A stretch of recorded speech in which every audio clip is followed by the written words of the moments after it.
You're listening to Good Fit, Poor Fit.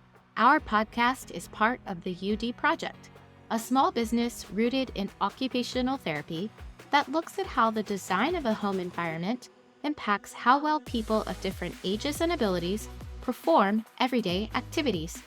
We chat about this unique perspective to boost your knowledge and help you consider what can be changed in communities like yours. Learn more about our work at universaldesign.org. Hi, listeners. Welcome back for yet another special episode in our series, You, D, and Me. Today, Rebecca and I will be introducing you to Ashley Roberts Dulany. She has her master's in OT and has gone back to school to get her doctorate in OT at the University of Missouri. She asked us to mentor her in her capstone project, in the completion of that project, in which she has developed a guide for an architect who has a specific interest in accessibility, as a lot of her work centers around accessory dwelling units, or ADUs. We thought a UD and Me episode would be a great opportunity to have her share more about the guide and discuss a bit more about herself and her favorite accessible thing. Yes, I'm so excited to hear more about you and your universal design journey, Ashley. So, before we jump into your project, can you share more about yourself and your background, maybe why you're interested in home accessibility and universal design? Yes, thank you for the introduction. I'm happy to be here. My interest in accessibility started with an internship I did in OT school in 2018 and 19. The internship was at our local Center for Independent Living, working in the Access Services Department. In case you're not familiar with Centers for Independent Living, they are nonprofit resource centers that help people with disabilities advocate for their rights and access the tools and services they need to live independently. At least 51% of their employees identify as people with disabilities, so they're run by the very population they serve. In my internship, I helped recycle used durable medical equipment, such as walkers, commodes, and hospital beds, that were donated by community members to other local consumers who needed them. I also trained consumers on how to use assistive technology, like computer screen magnification programs and captioned telephones. That internship first sparked my interest in this population of people with disabilities living in the community. Once I graduated OT school in 2020, my first OT job was in a continuing care retirement community. This community had independent homes and apartments, assisted living, memory care, long-term care, and a short-stay rehab unit. That job gave me great experience with multiple levels of care and helped me see firsthand how important it is to a lot of people to maintain their own independence and have their own space as long as possible. That brought me to my current job on a grant-funded aging in place program. We use in-home motion sensors and smartwatches to monitor older adults and people with disabilities in their homes and provide health coaching services. Part of my role as the OT in this program is completing a home safety assessment for each client and providing education on home safety. Seeing a variety of homes through this work has helped me appreciate how important an accessible environment is for supporting optimal functioning. Last year, I also worked as the OT for a grant-funded program called the Older Adult Home Modification Program through HUD, the Department of Housing and Urban Development. In this program, I worked with a certified aging-in-place specialist and contractors recommending home modifications for older adults. That work gave me more exposure to the world of home accessibility and deepened my appreciation for homes designed with accessibility in mind from the start. Ashley, you have had some amazing experiences and have actually gotten to get into some of those non-traditional OT roles that many OTs are trying to find in their journey of working outside the typical clinical role. I don't think a lot of people know about the Centers for Independent Living, and my husband Scott has actually been on a board for that. And so, listeners, if you don't know, they're around the country and they're wonderful resources. So look to see if there's one close to you. But the HUD funding has certainly opened up a lot of opportunities for OTs to serve their communities, such as assisting with needed home modifications and providing consumer education on ways to make their homes safer and functional. Ashley, already having your master's and going back for your doctorate has given you some really great real-world experience. plus flexibility to refine this project you've been working on, focused on design. Can you share with our listeners what you've learned and what you've produced in collaboration with an architect? Yes, I've always enjoyed discussions on emerging practice areas for OTs because I think our skill sets are well suited for a lot of areas that are not yet mainstream in OT practice. I've been really fortunate to find positions in some non traditional roles. As you mentioned, the post professional doctorate program allows for a lot of flexibility to choose a capstone project that aligns with each student's professional interests and goals. Being that my career has centered around aging in place, I decided to focus on accessibility. A major component of my capstone work was collaborating with an architecture firm to develop a resource document for use with architecture clients interested in home accessibility. This document included information on accessible kitchen features, bathroom recommendations, general design principles, as well as some local resources and vendors of accessible appliances. The architecture firm Monarch Architecture specializes in ADUs or accessory dwelling units, which are often used as living spaces for aging relatives to live in. In talking with the architect, it became clear that many of her clients would like to know about options to incorporate accessibility without following full on ADA standards. Many don't have current mobility limitations but would like to plan for future aging in place. We wanted to focus the resource document on providing information and options so the clients can choose what's most important to them. Sarah and Scott were a huge help in creating the resource document. And shout out to Monarch Architecture for collaborating. Prior to reaching out to the architecture firm, I reviewed the research literature on OT's role in accessible design and also dove into other media on the topic, including podcasts and blogs by people with disabilities, sharing their experiences and struggles finding accessible housing.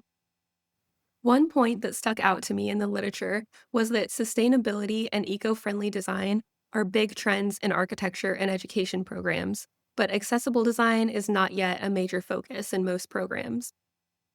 This highlights a major gap that OTs can fill by collaborating on design projects.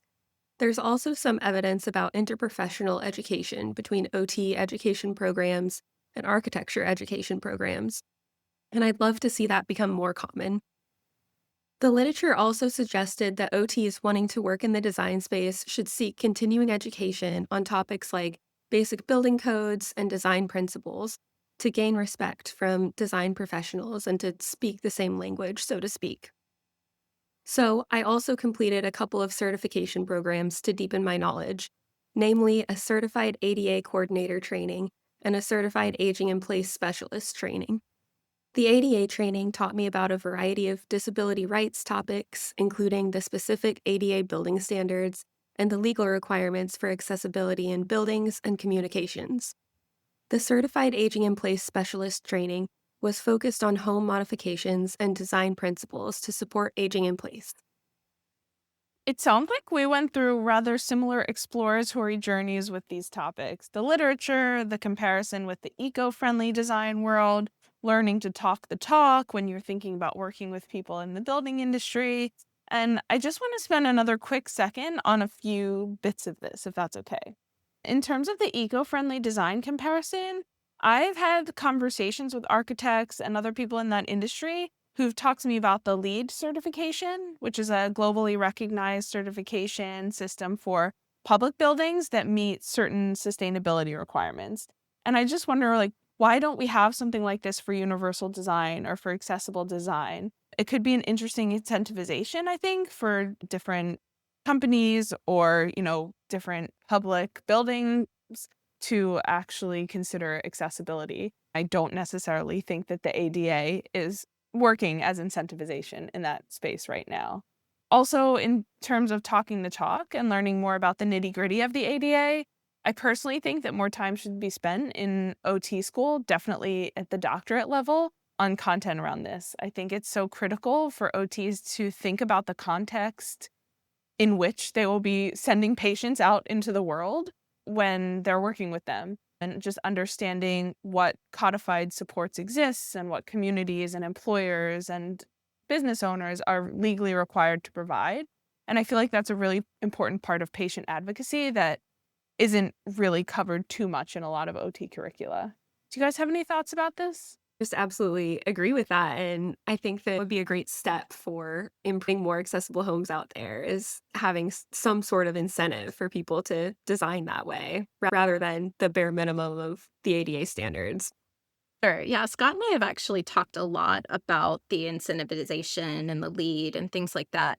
And I think one thing that he brought up is he was just worried that it would turn into the ADA, like a checklist. And then if you have like the gold, bronze, and silver, how do you decide which accessibility features are the most accessible or that we should use? Because something is going to be omitted, which might still create accessibility problems for someone. So it is a hard nut to crack, but I feel like there needs to be something out there that provides more guidelines and provides more opportunity for tax breaks. Yeah, I don't know if a stamp or certification would do it. But I think if there's more incentive financially for people to add more things in, that might be something that they would do. I also agree with you, Rebecca, about more information in schooling. We actually recently talked to an architecture class at Virginia Tech, and we got the opportunity to talk about the medical side to design or about the importance of considering people with disabilities.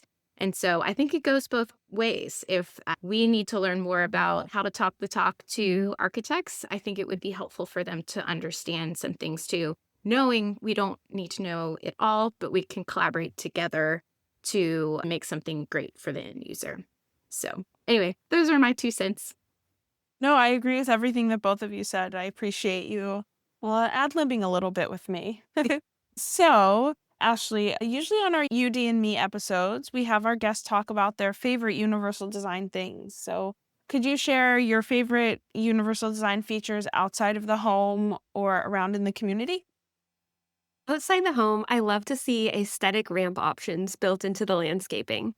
I often have to walk across campus with a rolling briefcase to transport home safety items for my job, and it's so nice to have an option to take a ramp instead of stairs. I love to see ramps that look like they're just part of the landscape, not an industrial looking add on. Ramps, of course, are great for anyone using a wheelchair, pushing a stroller, or transporting items in a rolling briefcase or cart like me. It's still nice to have stairs as an option, though, for anyone who finds them easier. For example, ramps need to meet certain slope requirements to keep from being too steep to navigate. That means sometimes the ramp route has to be a longer distance than the stairs route to keep it from being too steep. Some people have lower endurance and would find a few stairs easier to complete than taking a longer route for a ramp. That's a really great example because a lot of times we think, oh, the more ramps, the better. But there is that endurance piece. And I think having both options is helpful. And I do love to see a good ramp integrated into the landscape. My example again goes to my recent conversation at that architecture program at Virginia Tech. They had the opportunity to get in some wheelchairs and wheel around campus and try out some newly constructed ramps on their campus. And it was very eye opening. It was a great opportunity for them to see the benefits of a gently sloping ramp for going down compared to this neighboring hill that we made them push up the slope. They were like even showing me the blisters on their hands after the day was over. It was great to see them have that experience. One student even shared with me while she was sitting in the wheelchair for her class that when she normally walks to places on campus, she avoids certain routes of travel with lots of steps and hills because it's easier to find a flatter route. So, this concept can easily be something for people walking or rolling that a lot of people can benefit from. What a good example, Ashley. Now let's shift into the home. What is your favorite UD concept or product for a home setting? One of my favorite UD concepts is dimmer switches for lighting. Lighting is not always the first thing that comes to mind when thinking about accessible design, but lots of conditions can make a person sensitive to light. Having the ability to adjust the intensity of lighting can be so helpful in so many scenarios. You may want lower lighting options if you have a headache, if you're winding down before bed, or if you get up in the middle of the night, to name just a few examples.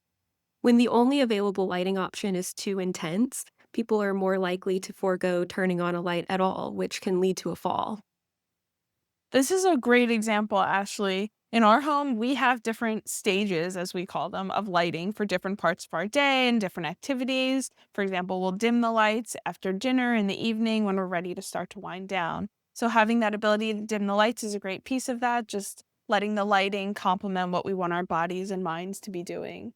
And also on the side of safety, like you said, lighting is so critical. I hadn't really thought of the fact that non-dimmable lighting may make people more likely to not even turn their lights on at all, which could potentially be a safety risk. So I think that's a really smart point, and I'm glad that you brought that up.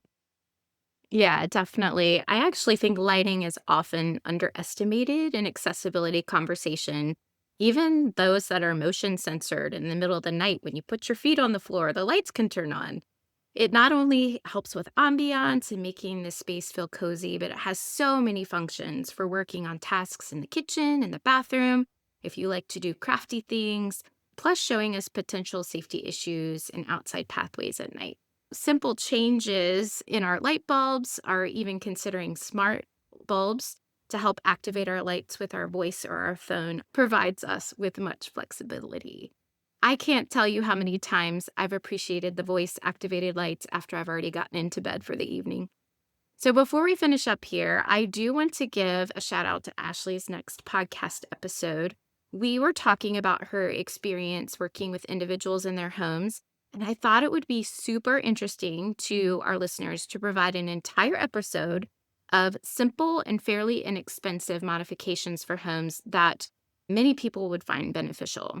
It's easy to think bigger scale and consider all the major renovations that can make a home easier to use, but sometimes it's the little things that make a big difference for people's daily lives, and I thought it would be fun for Ashley to highlight that. Thank you for having me. I'm looking forward to coming back. Awesome. We can't wait. Thanks for your time, Ashley, and listeners, we'll be back real soon. Thanks for listening to Good Fit Poor Fit. If you want to learn more, first, find more episodes with transcripts and show notes at goodfitpoorfit.com. Don't forget to subscribe. Second, check out our courses at universaldesign.org. We cover housing topics like advocacy, collaboration, home modification, universal design, and task adaptations. Lastly, if you have questions or topics you'd like us to discuss, email us at podcast@universaldesign.org. Thanks for fitting us into your day.